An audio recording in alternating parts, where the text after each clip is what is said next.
వీఆర్ఏల వారసులకు త్వరితగతిన నియామక ఉత్తర్వులు ఇవ్వాలని 61 ఏళ్లు పైబడిన వీఆర్ఏ వారసులు రాష్ట్ర ప్రభుత్వానికి విజ్ఞప్తి చేశారు. ఇదే సమస్యపై మంత్రులు అధికారులు చుట్టూ తిరుగుతున్నా పట్టించుకోకపోవడంతో హైదరాబాద్ సెక్రటరియట్ ముందు ఆందోళన నిర్వహించామన్నారు. గత తెలంగాణ రాష్ట్ర ప్రభుత్వం వీఆర్ఏలను రెగ్యులర్ చేస్తూ కారుణ్య నియామకాల కోసం జీవో నెంబర్ 81, 85 ప్రకారం 3797 మంది 61 ఏళ్లు పైబడిన వారి వారసులకు ఉద్యోగ నియామకం కోసం జారీ చేశారని గుర్తు చేశారు. కానీ ఈ జీవోలపైనే స్టే ఉన్న కారణంగా నియామక ఉత్తర్వులు ఇవ్వలేదన్నారు.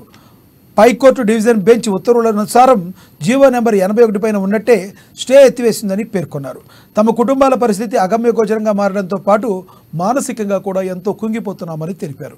ఇప్పటికే సీఎం రేవంత్ రెడ్డి జోక్యం చేసుకుని పార్లమెంట్ ఎన్నికల కోడ్ కంటే ముందే వీఆర్ఏల వారసులకు నియామక ఉత్తర్వులు ఇప్పించాలని వేడుకుంటున్నారు. ప్రభుత్వాలను విజ్ఞప్తి చేస్తున్నాము. మినిస్టర్లను కలవడం జరిగింది, ఎమ్మెల్యేలను కలవడం జరిగింది, కలెక్టర్ ఆఫీసులలో కలెక్టర్ గారులను కలవడం జరిగింది, ఎంఆర్ ఆఫీసులలో ఎంఆర్ఓ సార్లను కలిసి మేము వినతి పత్రాలు ఇవ్వడం జరిగింది. కాబట్టి ఈ 3797 మందికి ఎలక్షన్ కోడ్ కంటే ముందల్నే ఆర్డర్ కాపీలు ఇచ్చేసి మా 3797 మంది కుటుంబాల్లో వెలుగు నింపుతుందని చెప్పేసి ప్రజాప్రభుత్వం వచ్చిందని ఒక నమ్మకం ఉంది. ఈ మీడియా ద్వారా తెలంగాణ రాష్ట్ర ముఖ్యమంత్రి గారికి 20,550 మందికి 55 మందికి వినతి పత్రాలు ఇవ్వడానికి కోసం వాళ్ళు ఆశ చూపించారు. బట్ ఏ విధంగా అయితే మేము పనిచేస్తున్నామో వాళ్ళందరికీ కొద్ది మందికి ఇచ్చారు. బట్ ఇంకా మిగతా 3797 మెంబర్స్ కి ఇంకా ఉద్యోగాలు రాలేదు. వాటి కోసం